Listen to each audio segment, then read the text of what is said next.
Welcome to the end.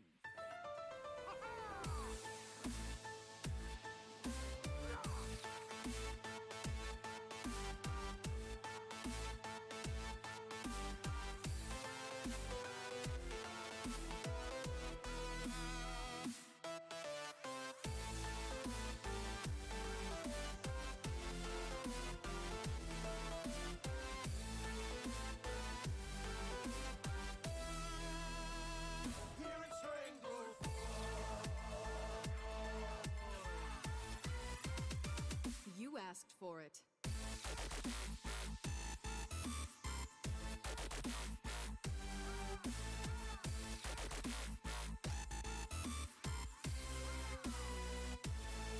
Whoops.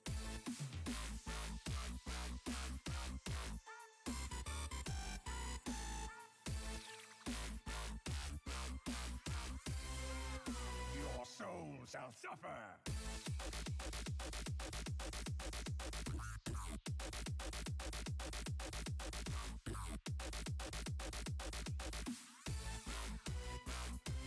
Well met.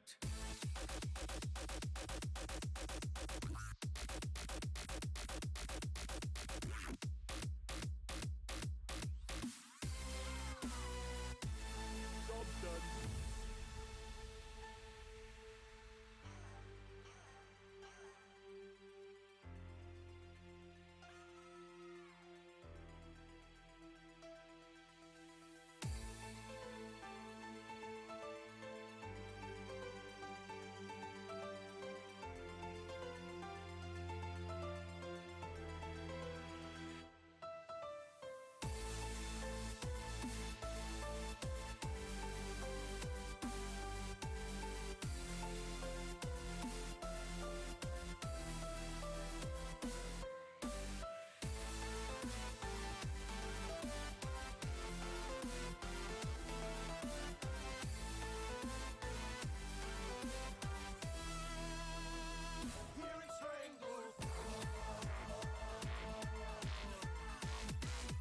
I will hunt you down.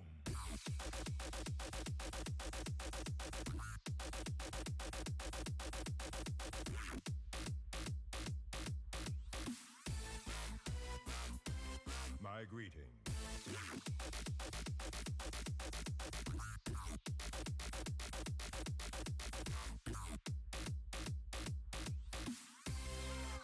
The elements will destroy you.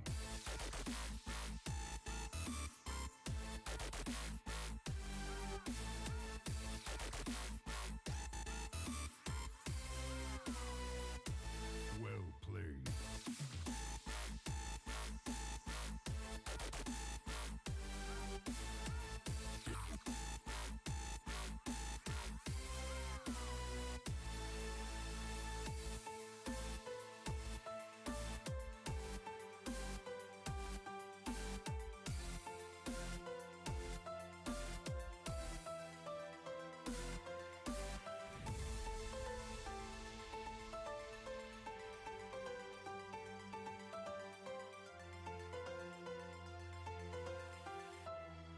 Hello and welcome to Wildin Out. This is our finals preview edition. I'm your host, Marty B, and joining me, I have Hyperin and Fish.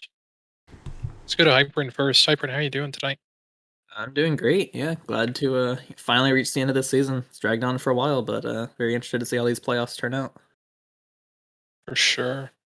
Fish, what about you? How are you doing? I'm doing well. I've been enjoying this kind of break and not having to play 3 matches a week and just kind of getting to enjoy seeing how playoffs play out. And I'm just very excited about seeing how this week goes in Wild. For sure. Well, we don't have too much to talk about this week, but it's still pretty substantive. So let's get right into it. First off, our meta overview. So 2 matches last week, which means 80 decks total, just like the week before.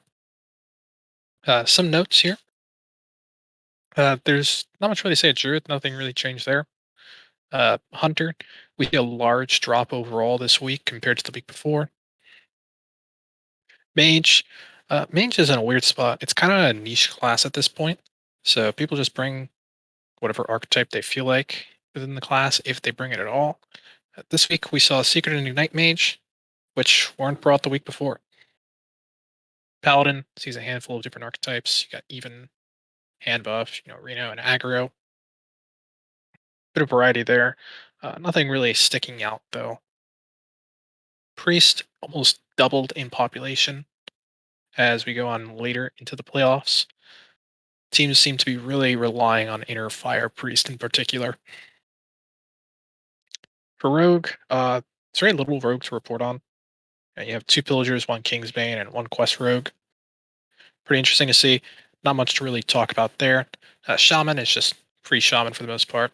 We had more Frog Shaman the week before, but now we're down to 1, so there's not much to really say there. 12 Shamans total, though. That's 12 out of the 20 players bringing it. Really does tell a story. As we see with the most popular classes, the 4th very popular class being Warlock here. Lots of variety in different brings. And the most popular class brought over all as well. And then finally, Warrior.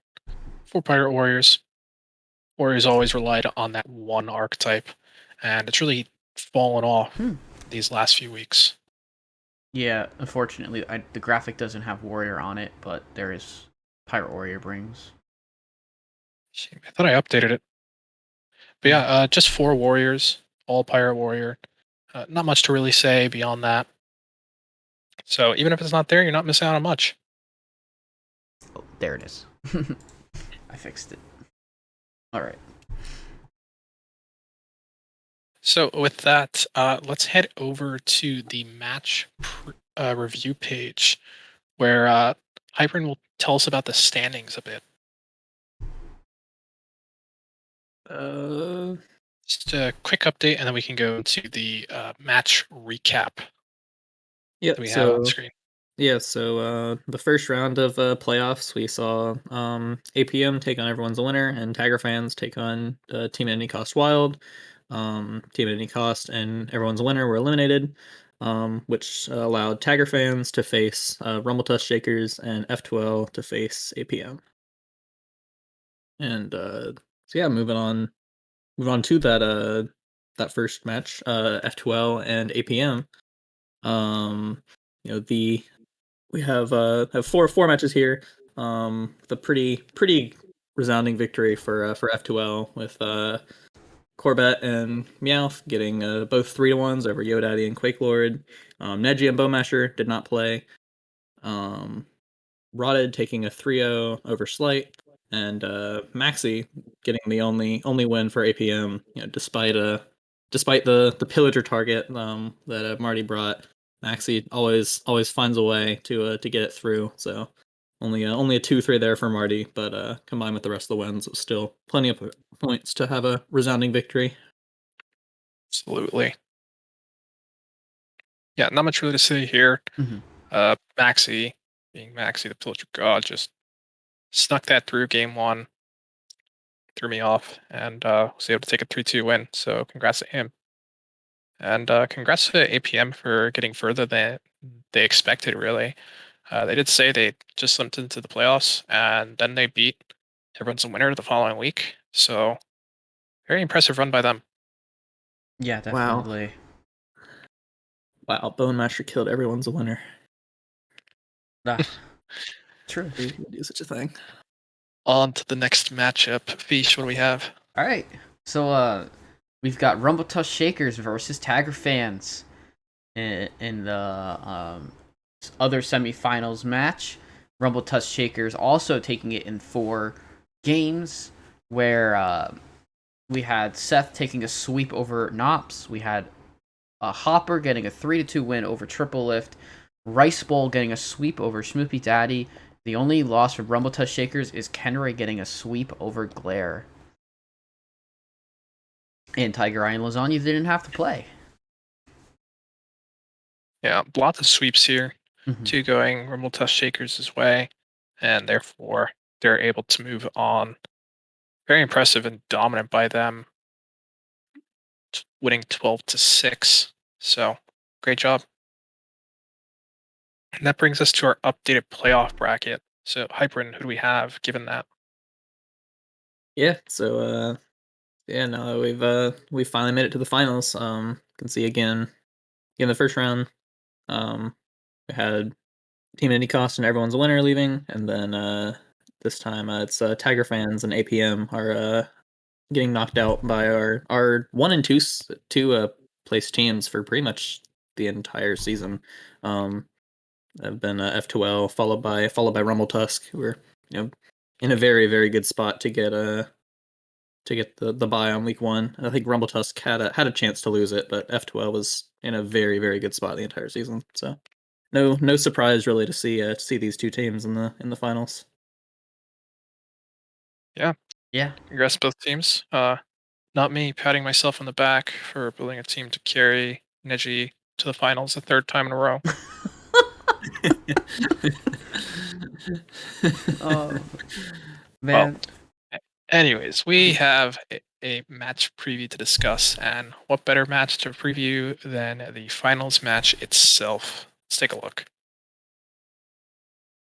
Yeah, so taking a look at the finals match.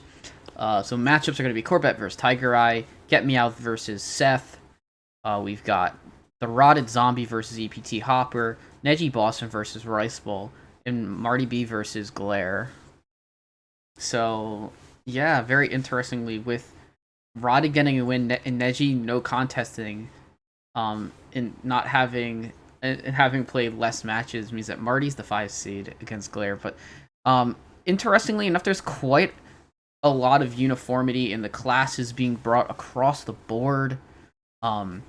We do see an even hunter from Corbett, and then 3 quest hunters with Rotted, Hopper, and Tiger Eye all bringing quest hunter. Priest is very popular with looks like 5 inner fire priests, an aggro priest, and oh, that's a big priest. I don't want to cover too much on the 5 scene match because I know that's our featured matchup. Looks like we've got a combination of Dragon Druid and Beast Druid being brought. No line crackers this week. We've got Pirate Warrior from Rice Bowl. We've got Warlocks from everybody. Only Rice Bowl did not bring a shaman deck, but it is 9 free shamans with a variety of even lock, pain lock, and Mechathune. And then we have 2 others. But and 2 quest rogues as well. But why don't we go ahead and go into our previewed match, because I really want to talk about this matchup. We have Marty B versus Glare. I'm not sure who's taking that. Yeah, so this matchup was talked about a bunch in certain areas of Discord, and a lot of people really wanted to take a deep dive into it. I know Rumble Tusk really worked on this lineup hard, and they're fairly sure that it can counter what they're targeting. And F2L has some other ideas. So going through my side right now, for the most part, it's just good decks. Mhm. Right. I have an even lock with Weblord. So with the Weblord comes just little to no battle cries. The only battle cry you'll see in here is actually the Dreadlich Tamsin, which doesn't get impacted by Weblord. Mm-hmm. I also have a Soul Ren in here for anti-aggro. So I expected Claire to lean a little bit more aggressively. He didn't do that, so the Soul Rens are a little dead, but I think it's still a solid deck. It's very well rounded. Quest Rogue, it's considered one of the better decks right now, especially up in High Legend. It should do very well in Conquest too. So it's an easy bring for myself. You see the Blade Master Samurai at the top, and again, that's hedging for some aggro. We go to the Shaman. Shaman is very, very simple. There's not a ton that sticks out. Free Shaman, it's mostly Yeah. about 23 cards and then Text. 7 techs. Yeah. So do what you can and hope for the best. In this case, put 2 Boom Pistol Bullies for the free Shaman Mirror. because I didn't really want to ban Shaman with this lineup. And then finally, I have Beast Druid. Solid aggro deck in general. Has a decent matchup spread. Doesn't have a lot of burst, but does well overall against the general field. It's just a good stuff deck. And then we get to Glaire's lineup. Hyper, and walk us through it, please. Yeah, certainly. I love this lineup. It's beautiful. Oh, this is it's straight. the This is like this is like straight out of Hyperin's wheelhouse. this is a really good lineup here. So first we'll talk about the shaman. The shaman's pretty standard, just your typical free shaman. Very safe bringing conquest most of the time. But the other three decks, are very hedged against aggressive decks, specifically being Beast Druid and Inner Fire Priest. As you can see, Marty did not bring Inner Fire, but he did bring the Beast Druid, so it did make its mark there. We can see all three of these decks are just stock full of removal and then big threats on the top end. Exception being the Warrior doesn't really have a threat, but Dr. Boom gives enough value, and Warrior just has tons of removal. I'll cover them in depth. Warlock, we've got looks to be kind of a not going to say Q block, but kind of based on what kind of what Q block has evolved into. Just lots of very efficient removal, something Warlock's very good at. And then you have your Void Callers and Willow to pull your big demons. Eventually summon them back with Gul'dan and just outvalue your opponent. Big Priest, a widely hated deck amongst the community. We can see this seems very stock full of removal with Shadow Word Death, Shadow Word Pains, Breath, Shadow Word Horror. Not all very common in Big Priest builds. But still have the Bloody Gahoon and Scrapyards with Resurrect effects to get that late game value. And the Warrior, the win condition is Doctor Boom and the opponent fatiguing. This is just the rest of the deck is just straight armor gain and removal. That's the entire deck. It's kind of what Odd Warrior used to be, but this gets to run more removal than Odd Warrior does. So you know, hope hopefully, I'm sure Rumble Tusk is just believing that all these decks will be able to just completely outlast Beast Druid, while F2L is hoping that the Beast Druid will manage to get through. So we'll have to see. The other matchups, could go one way or another. I think the Quest Rogue is very likely to get through, almost guaranteed.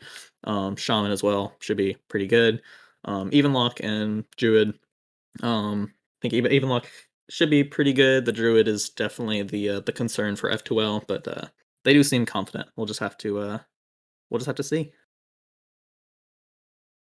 Yeah. Just want to note, the Warlock has Showstopper. So any taunts that Glare puts up, the Warlock can get past with ease. The only thing that you really can do against the Warlock is remove all of its threats. So keep that in mind. It's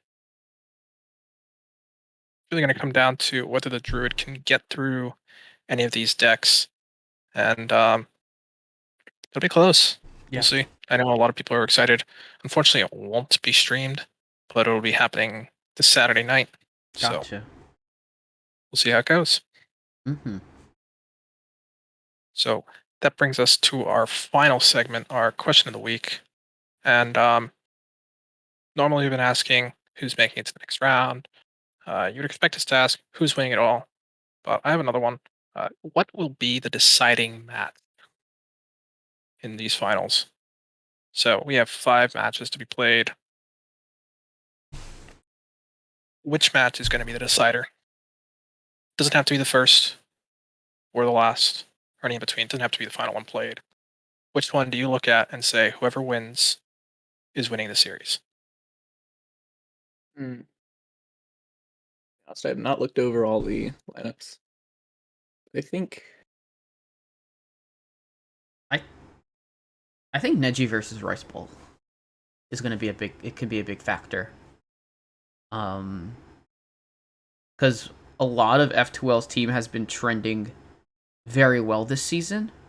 Obviously, NHL has had couple more rough matches and has gotten more losses, but um, I think I'm fairly confident that Rumble Tusk will definitely stand a chance in the upper seeds to get points and possibly get full match wins. So I think Neji versus Rice Bowl is going to be pretty impactful overall.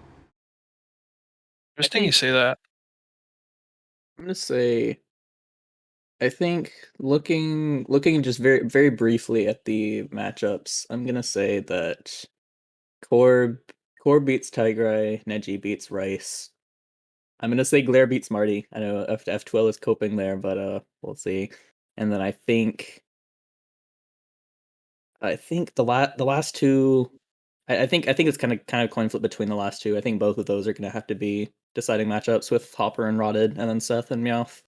I think both of those could go either way. Which one's more important in your opinion? I think my gut instinct says Rotted and Hopper. We'll see. Mhm. But again, anything can happen. For sure. We'll just have to wait and see. And if it's not decided by Saturday, we'll know Sunday night. Yeah, Yeah. So Definitely looking forward to it. definitely. yeah, I want to shout out Meowth and Seth. They're going to be streaming their match on Sunday Showdown. Actually, Nice. That's cool. so Yeah, I was hoping that at least one of these would get on stream. I will try to make it there. I am getting a new puppy on Sunday, so I might be a little busy, but I'll try and be there. Sounds like a Yeah. lot of fun. I remember Yep. last season it was super fun to get those last games on stream. So we'll see how this ends up paying out. Yeah. yeah, should be very exciting. So that pretty much wraps it up, though. That's our show. Looking forward to seeing how this week goes in the finals. It's been a very long season. Looking forward to seeing the end, and then in a few weeks have a new expansion, new Yeah. rotation, lots of nerf reverts hopefully, and Oh yeah, that'd be new cool. meta. Yeah. So exciting stuff. Yep. I do want to mention tomorrow at I believe 9 p.m. Eastern, we're gonna have a town meeting in the THL Discord. There's a lot to be talked about, PR stuff, a Q&A, open Q&A, and a few other things as well. Next season announcements too, actually. Woohoo! So definitely stop by. If you have any questions, concerns, you can ask them there. It's an open And- floor, Mhm. and there's a lot of good news in there. So definitely check it out. And I've heard there's a special announcement at the end, so get excited about that.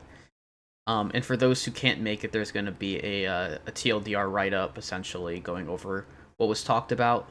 So yeah, tune in for the town hall if you can, and if not, there'll be notes for you to look at to see what's going on and what went on. Yeah, thank you guys, Hyperin for coming quite a lot this season, and Marty for being our host. Yeah. It's been a lot of fun. Yeah, thanks. And one last thing. We're going to have March Madness announcements sometime in the coming days, Mhm. probably early next week once Wild playoffs are decided. And then invites will go out and we'll have an idea on the tournament. So Awesome. very exciting there. Look out for invites. There's a few people in Wild that have it. So very exciting stuff. And until then, we'll see you around. So take care and thanks. All right. Yeah. See ya.